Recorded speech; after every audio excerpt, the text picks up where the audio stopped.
Bueno, reciban mi saludo fraterno y bienvenidas y bienvenidos a la segunda clase del taller de cuento del Diplomado de Narrativa del Centro Nacional del Libro. Vamos a ver, hoy vamos a hablar sobre dos temas. Uno, la relación entre realidad y ficción, y el otro, en torno a la verosimilitud de lo que escribamos y el por qué necesitamos que nuestros textos sean verosímiles. Realidad y ficción parecieran dos términos opuestos, contradictorios. Sin embargo, en el campo literario son una misma cosa. Es una más de los manantiales, cada uno es uno más de los manantiales a los que podemos acudir para obtener ideas. La realidad la obtenemos a partir de nuestras vivencias o aquellas cosas que nos cuentan o aquellas cosas que presenciamos y o leemos, bien sea en diarios, en televisión, etcétera, presenciamos como televidentes o como oyentes en la radio. Eso es la realidad. Y la ficción, aquello que imaginamos. Pero hay que tener en cuenta que muchísimas noticias que nos llegan son imaginarias. Sobre todo las noticias falsas son imaginarias, aunque a veces las acompañan con imágenes de otros tiempos o de otros lugares. Entonces, bueno, también tiene mucho que ver con imaginación y por supuesto con el interés de ciertas personas de utilizar la realidad como instrumento propagandístico. Eh, pero hay un hecho que hace que realidad y ficción sean lo mismo a la hora de nosotros escribir. ¿Por qué? Porque cualquier hecho real que nosotros refiramos en un texto se convierte automáticamente en ficción. ¿Por qué? Porque la ficción no es nada más imaginación. La ficción es resumir, reducir el material propio de la existencia a unas pocas palabras con las cuales uno convencionalmente logra transmitir espacios, transmitir ideas, transmitir acciones. La ficcionalización de la realidad se produce desde el mismo momento en que uno empieza a escribir. Yo escribo sobre el momento que estoy viviendo. Ahora, imagínense ustedes si yo tuviera que describir un segundo del momento en que estoy viviendo acá. Yo tendría que describir todos esos libros que están en la biblioteca de este lado y los que están de este otro lado. Tendría a su vez que describir los sonidos que me llegan de la calle. Tendría que describir los pensamientos que recorren mi mente alocadamente. Unos corren para allá y otros corren para acá como las amebas vistas a través de un microscopio. Bueno, todo eso, cuando nosotros estamos escribiendo, tenemos que elegir entre esas cosas para describir momentos con estados de ánimo, con adjetivos generalmente. Y entonces, gracias a eso, podemos, vamos a decir, presentar un resumen de la realidad que luzca lo más parecido posible a la realidad. Realidad y ficción son eso, pues el narrador en realidad a lo que se dedica y en lo que trabaja es en convertir cualquier hecho, cualquier idea, cualquier recuerdo, cualquier cosa que se le ocurra, convertirla en un texto literario, pero ese texto literario va a ser siempre ficción. Incluso así uno tome un episodio de la vida real, es ficción. Eh, y es ficción simplemente por el hecho de que uno tuvo que hacer una selección de todos los aspectos de la realidad que confluyen en un momento. Es, por ejemplo, cuando la gente dice, no, pero es que eso lo vi yo en una fotografía. Sí, pero detrás de la cámara fotográfica había un fotógrafo, había un ser humano que estaba enfocando. Y estaba enfocando ese espacio, ese suceso y no otro. ¿Se dan cuenta? Lo notamos cuando vemos noticias cuyos videos han sido tomados por aficionados, que la cámara se mueve de aquí para cada día, allá para cada día, aquí para acá, sube, baja, vuelve otra vez para acá, etcétera, etcétera, porque no encuentran qué grabar. Los acontecimientos están pasando al frente, pero pasan con tanta rapidez de un lado a otro que no terminan no atestiguando qué es lo que está sucediendo, sino que simplemente van y vienen y ya. Ese punto de vista al cual apelan para poder reducir la realidad a, vamos a decir, imágenes manejables, tanto fotógrafos como camarógrafos de cine y de televisión, es una manera de ficcionalizar también la realidad, pero a través de estos medios audiovisuales.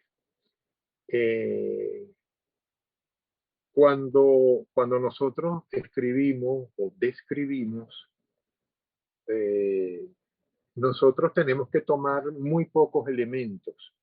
Por ejemplo, si un personaje entra a una habitación, en la habitación lo lógico es que haya una cama, que haya a lo mejor un armario, un espejo, pero eso está en todas las casas o en todas las habitaciones.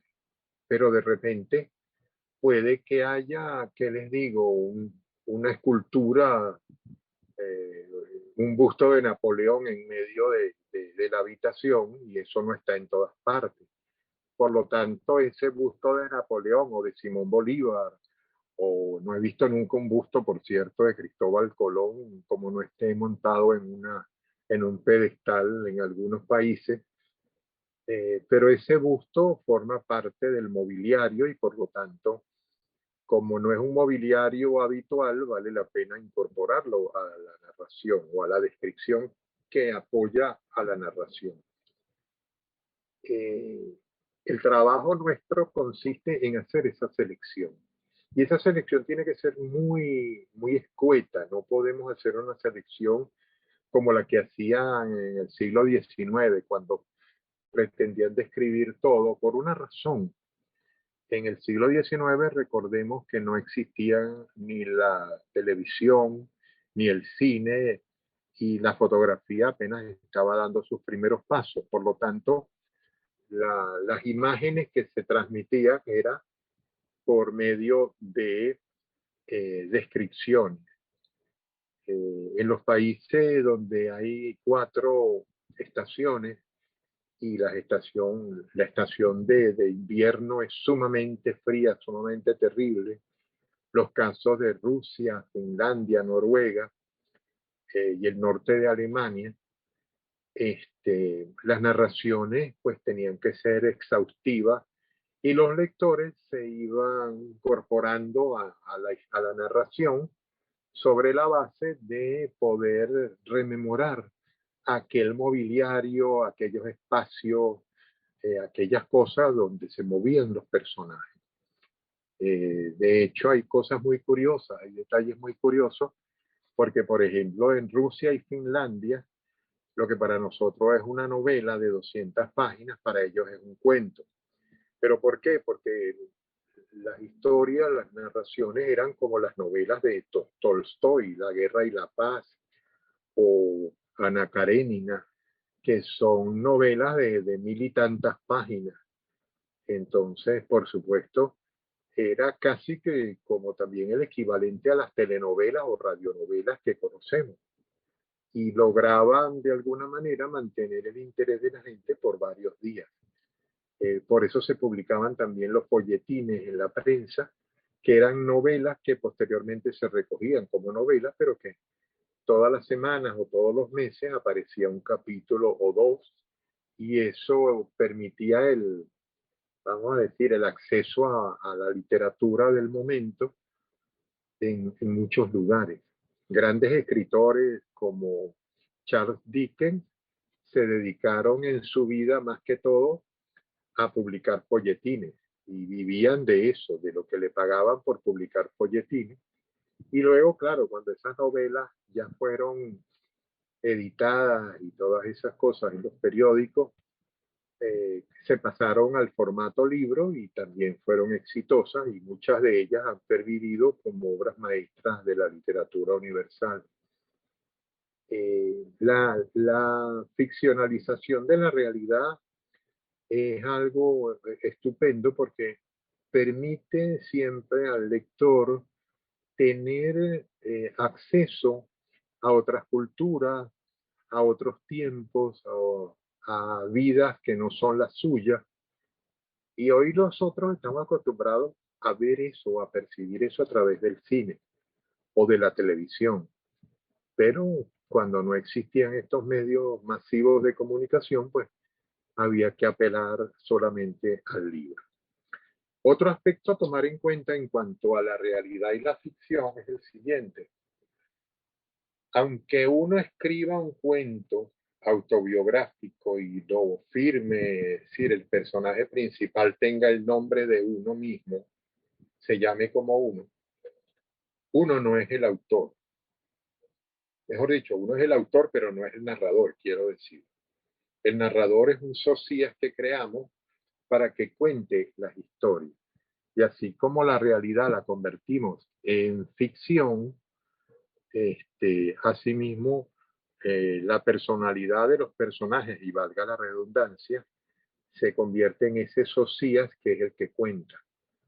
Si hay un personaje que tenga un nombre y apele se mueva como personaje histórico o como personaje de nuestro tiempo, lo más seguro es que esos personajes este, no tengan, vamos a decir, los elementos propios de la existencia de esa persona, sino que sean recreaciones, reducciones al mínimo de esas personalidades y por eso justamente también se ficcionalizan. Son socias en realidad, son representaciones de los autores.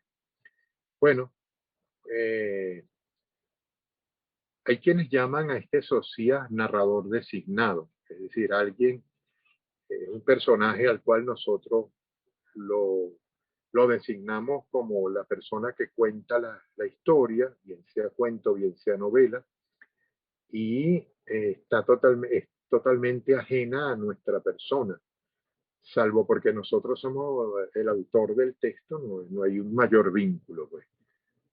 A la hora de cobrar los derechos de autor sí hay un vínculo, ¿no?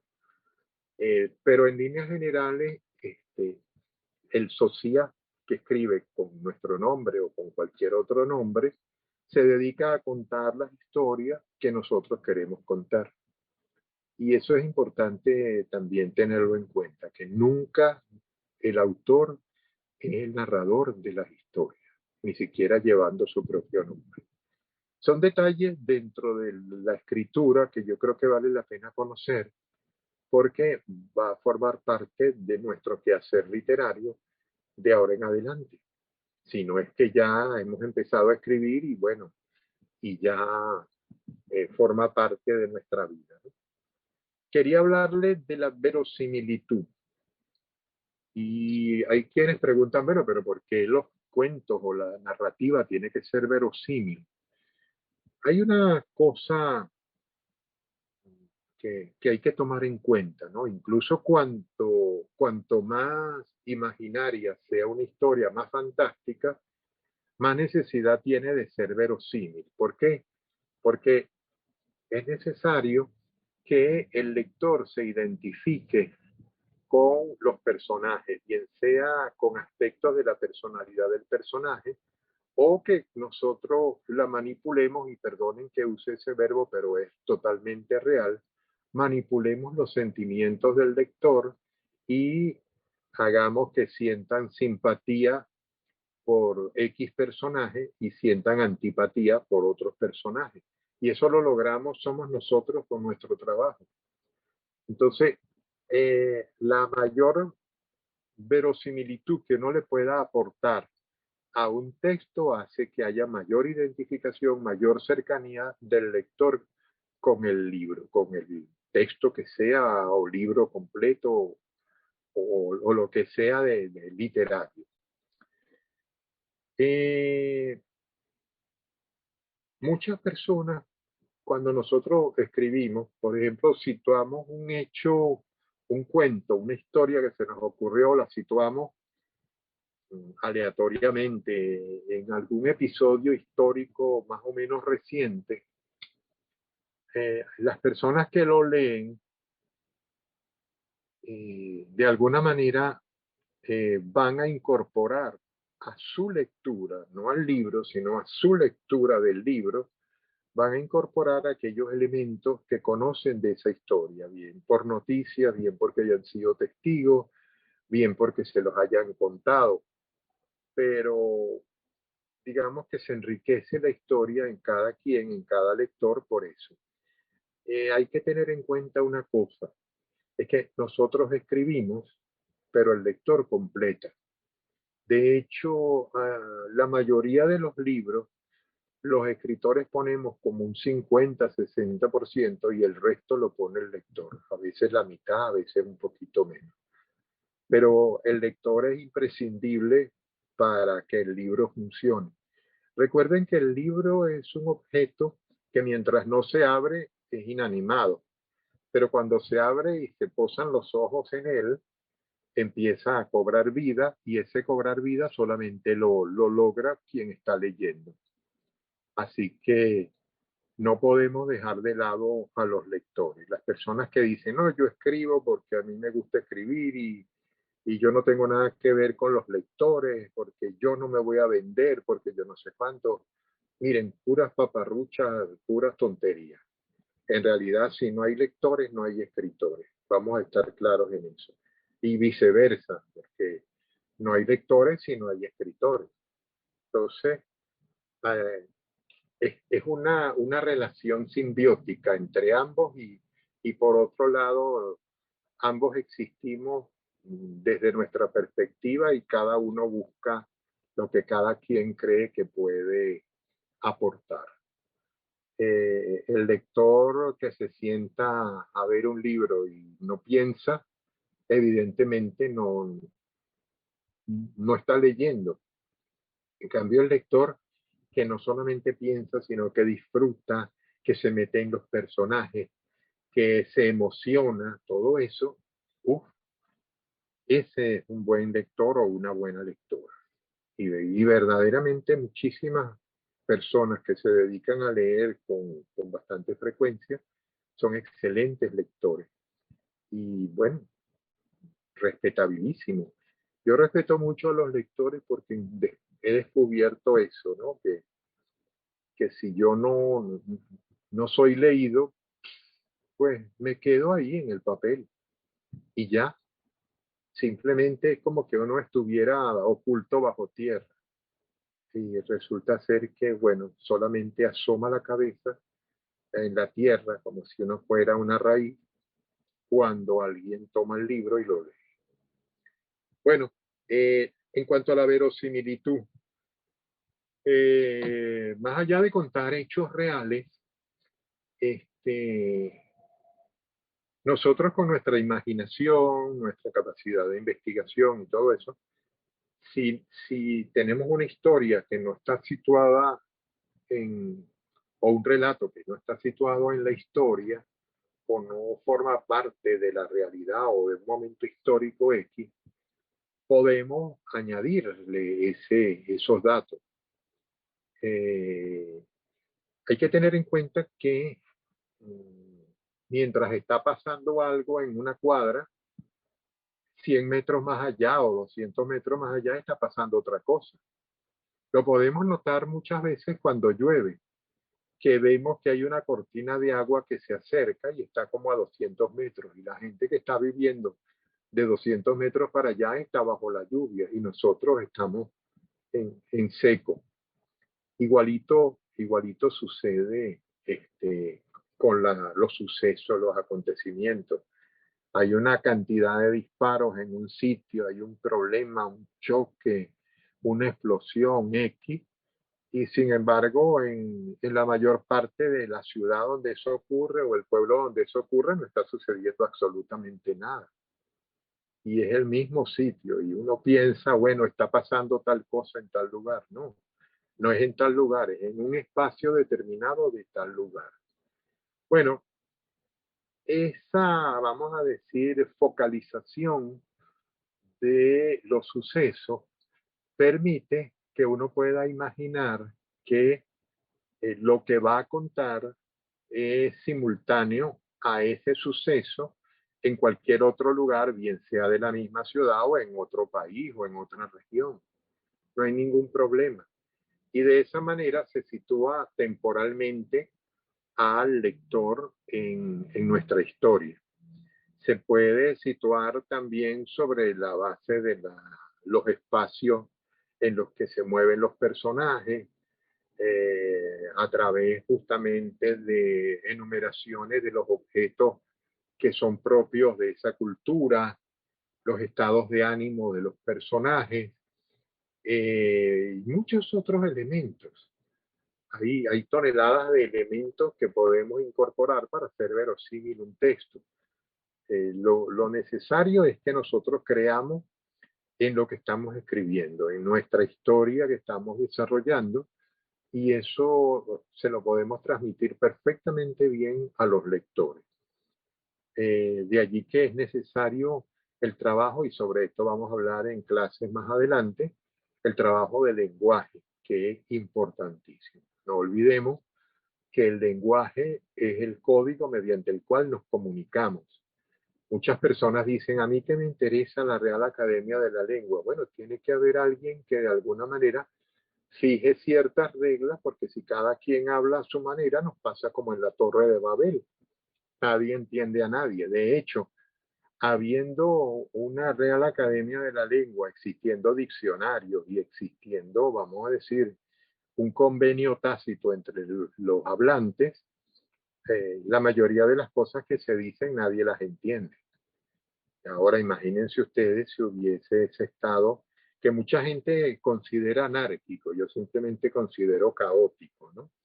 De que todo el mundo escriba como quiera o se exprese como quiera. Lamentablemente tenemos que apelar a ciertas reglas para podernos comunicar. Probablemente yo tengo esa visión por ser comunicador, aparte de ser escritor, pero no es fácil llegar a esa idea. Eh, por ejemplo, no. Si yo quiero hacer algo verosímil, yo tengo que ser escrupuloso con los detalles. Los detalles en torno a un texto son importantísimos. Detalles para presentar a los personajes, para describir los escenarios, eh, detalles como muy precisos que permitan que el lector de alguna manera sienta la humanidad que está latiendo en esos personajes. Eh, si nosotros representamos personas de otros planetas, otros universos en la ciencia ficción, mm, pues bueno, las emociones deberían ser las mismas que en la Tierra. Yo creo que para reproducirse en cualquier lugar del universo debe existir amor. Y creo que también habrá gente malvada con instinto asesino, como lo llaman en la prensa y cosas así. Las emociones, los sentimientos, todo eso deben ser parte de todos los seres vivos, ¿no? Humanos o sus equivalentes en cualquier lugar del universo. Yo no creo que el universo haya sido construido por Dios con nada más nosotros como habitantes. Sería un desperdicio gigantesco. Tiene que haber vida en muchísimas otras regiones, ¿no? Entonces, si nosotros vamos a describir cualquiera de esas regiones que pasan por nuestra imaginación, porque hasta ahora no las conocemos, pues tenemos que dotarlas para que puedan ser accesibles a los lectores humanos. Tenemos que dotarlas de las emociones, sensaciones, virtudes y defectos que tenemos el resto de los humanos. Entonces, en ese sentido, es bueno estar siempre pendiente de ese tipo de información que se pueden agregar como detalles. No necesariamente hay que hacer un tratado psicológico o un tratado arquitectónico para mostrar una casa. No. Son detalles, pequeños detalles de la escritura, y eso creo que es a lo que me refería cuando decía ficcionalizar la realidad, que es tomar algunos pocos elementos para darle vida a nuestros textos. Otra cosa que tengo por acá tiene que ver con lo siguiente, es decir, cuando nosotros describimos un momento histórico, contamos una historia en torno a un personaje, nosotros de alguna manera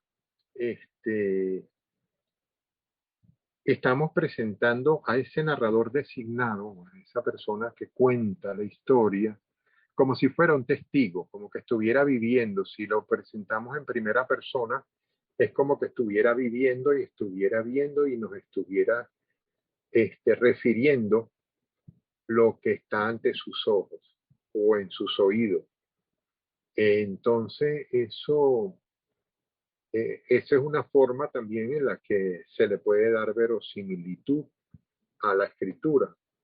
Mostrar, mostrar lo que está ante la vista del narrador designado y que va a estar ante la vista probablemente de la imaginación del lector. Todo lo que nosotros ponemos en un texto pasa por la imaginación del lector.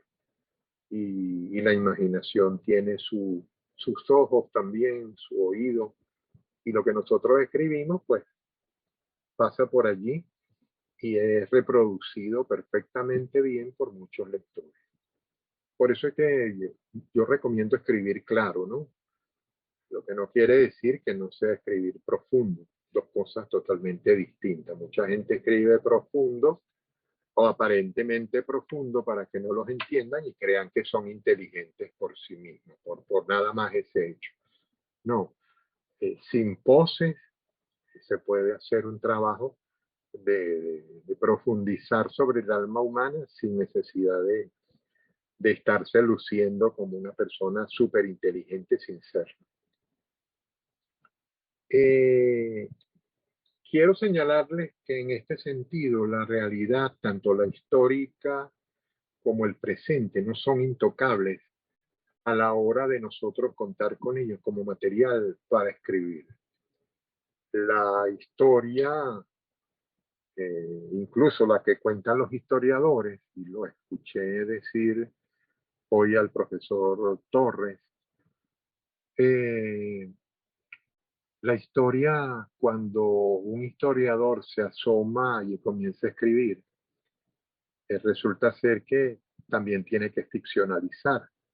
Esos diálogos entre Simón Bolívar y Antonio José de Sucre, nadie los recogió. Por lo tanto, cualquier diálogo que uno coloque en un texto entre ambos es meramente imaginario. Puede inventarse un diálogo a partir de los discursos que ambos escribieron, y a lo mejor en los puntos en los cuales haya contacto se pueden tomar frases de uno y del otro y se superponen como un diálogo, y así funciona.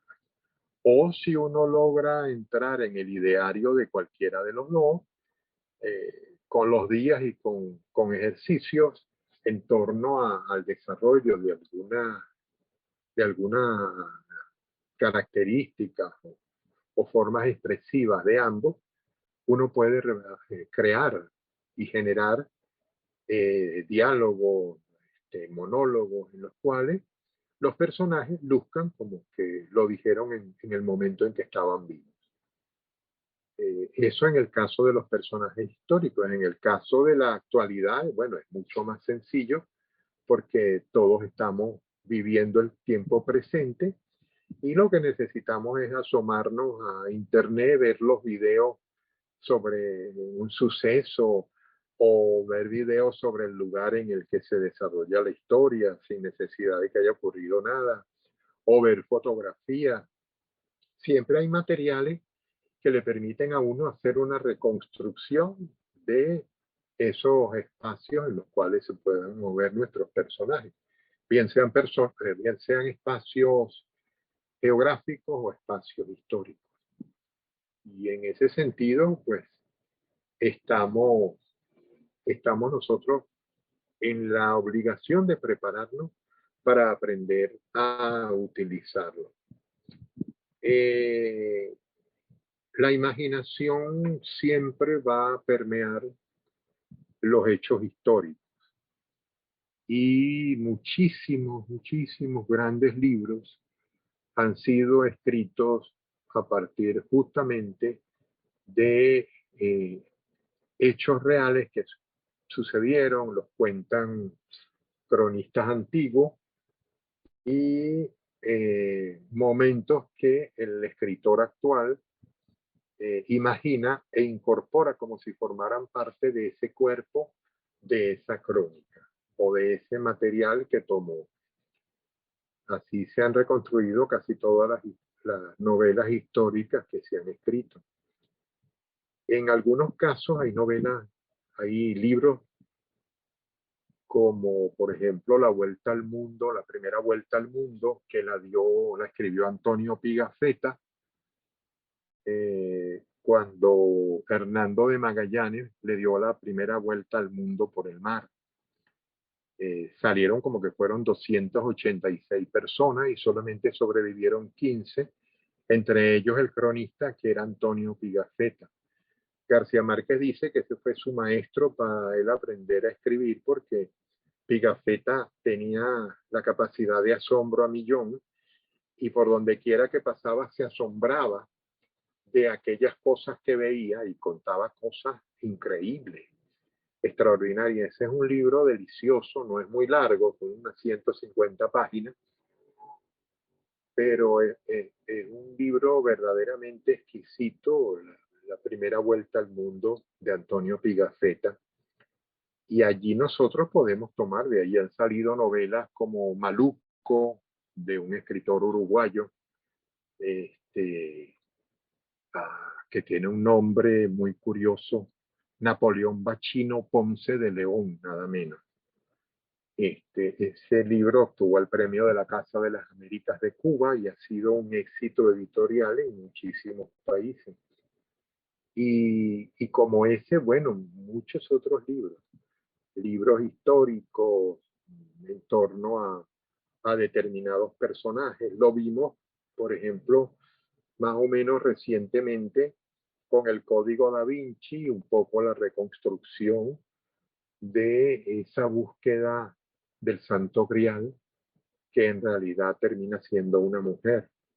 Esa, vamos a decir, esa idea de que el Santo Grial era una mujer no es nueva, viene de antiquísima, tiene desde más o menos la Edad Media. Pero Dan Brown logró reunir la información, darle un corpus novedoso relacionado con más o menos la vida actual, siglo XX, siglo XXI, y tuvo ese gran éxito editorial llamado El Código Da Vinci. Eh, Puede que haya gente a la que no le guste porque es un bestseller, pero es un libro que está bien hecho y muy bien documentado. Y creo que un ejemplo de cómo se puede eh, manejar la ficción y la realidad en conjunto para crear una obra que pueda llegar a los lectores de la manera verosímil o más verosímil posible. Me parece que allí hay algo que aprender.